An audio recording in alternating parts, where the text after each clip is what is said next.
Well guys, आज हम आपको संख्याओं के गुणनफल में इकाई का अंक ज्ञात करना बताने जा रहे हैं। गाइज, इस टाइप का प्रश्न प्रत्येक प्रतियोगी परीक्षाओं में अवश्य पूछता है और इस प्रश्न को सॉल्व करने के लिए मैं आपको बहुत ही इजी रूल बताने जा रहा हूं। गाइज, यदि आप हमारे चैनल पे न्यू हैं तो प्लीज चैनल को सब्सक्राइब कर लीजिए। आइए स्टार्ट करते हैं।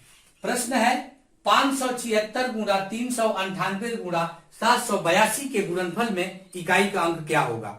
तो इस प्रश्न को बेसिक रूल पे यदि आप सॉल्व करते हैं तो समय ज्यादा लगेगा। क्यों लगेगा?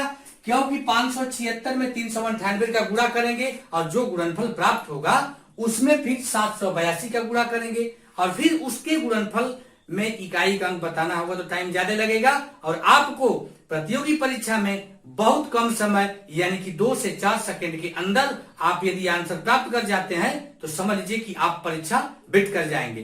तो गाइज, आइए हम उस मेथड को बताते हैं जिसके द्वारा आप इस प्रश्न को इजी पूर्वक सॉल्व कर लेंगे। तो 576 में इकाई का अंक 6 है, 6 लिख लीजिए। गुणा 398 में इकाई का अंक 8 है, 8 लिख लीजिए। गुणा 782 में इकाई का अंक 2 है, 2 लिख लीजिए। और इन संख्याओं का आपस में गुणा कर लें, यानी 6 8 48 और 48 दूना 96 और इसमें इकाई का अंक 6 आया और यही राइट आंसर होगा गाइज, 6। और गाइज, इस टाइप का प्रश्न यदि आपको प्रतियोगी परीक्षा में पुटअप करता है तो करना क्या होगा?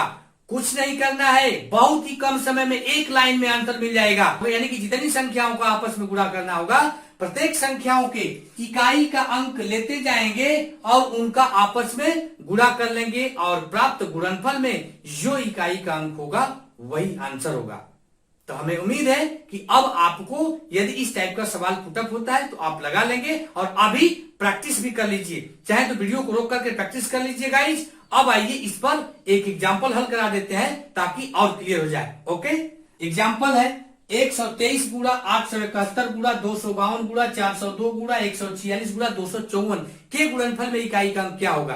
तो इस सवाल को यदि आप सॉल्व करें तो इसको भी टाइम ज्यादा लगेगा और यदि परीक्षा में सवाल बड़ा से बड़ा दिया है तो आपको भ्रमित नहीं होना है, उसका आंसर बहुत कम समय में मिल जाएगा आपको और इसमें भी आपको बहुत कम समय मिलने वाला है। क्या अब इस 123 के इकाई का अंक 3 है, लिख लीजिए 3। गुणा 871 में इकाई का अंक 1 है, लिख लीजिए गुणा। अब इस तरह से प्रत्येक संख्याओं में इकाई के अंक को लिख लीजिए, आपस में गुणा कर दीजिए। तो ये हो जाएगा 2 गुणा 2 गुणा 6 गुणा 4 बराबर गुणा कीजिए। अब 3 एकम 3, 3 दूना 6, 6 दूना 12, 12 छक 72 और 72 में 4 का गुणा करेंगे तो 4 दूना 8 और 4 सते 28 और इसमें इकाई का अंक 8 हुआ और इस तरह से आंसर भी हो गया 8।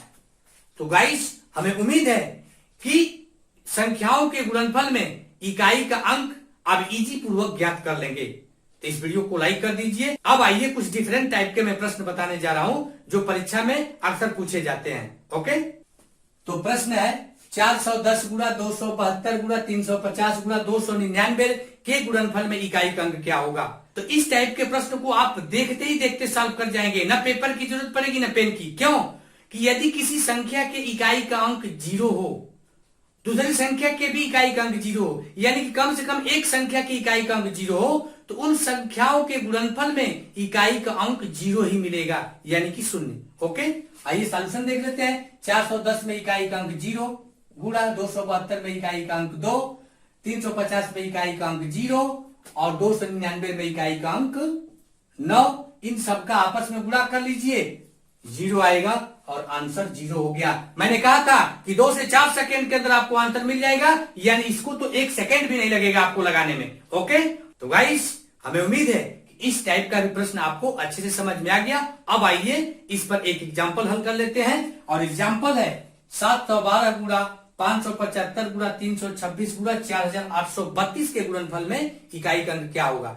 इसको भी थोड़ा सा अध्ययन करने की जरूरत होगी। क्या इतना बड़ा सवाल और गुणनफल कैसे प्राप्त करेंगे और इकाई का अंक बताना है उसमें, तो इसको भी हम उसी मेथड पे सॉल्व करेंगे। सॉल्यूशन में देखेंगे 712 में इकाई का अंक 2 गुणा 575 में इकाई का अंक 5, 326 में इकाई का अंक 6 और 4832 में इकाई का अंक 2 और सबका गुणा कर लीजिए।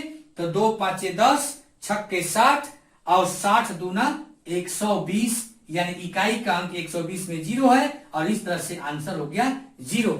गाइज अब आपको लगाने की जरूरत नहीं है। करना क्या होगा, आप देख सकते हैं 2 का गुणा 5 में करेंगे और यह हो जाएगा 10, यानी कि किसी भी संख्या में आप इस 0 का गुणा करते जाएंगे तो 0 होता जाएगा ना इकाई का अंक।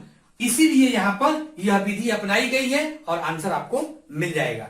तो गाइस हमें उम्मीद है कि अब आपको इकाई का अंक ज्ञात करने आ चुका होगा और अभी का अभी प्रैक्टिस स्टार्ट कर जाइए, क्योंकि परीक्षा का दौर अब आने वाला है और उन परीक्षा के दौर में आपकी प्रैक्टिस बहुत मायने रखने वाली है। तो गाइस अपने दोस्तों में भी अधिक से अधिक इस ट्रिक को शेयर कीजिए और आज बस यहीं तक, और फिर मिलते हैं नेक्स्ट वीडियो में एक न्यू ट्रिक के साथ। तब तक के लिए थैंक्स, गुड बाय।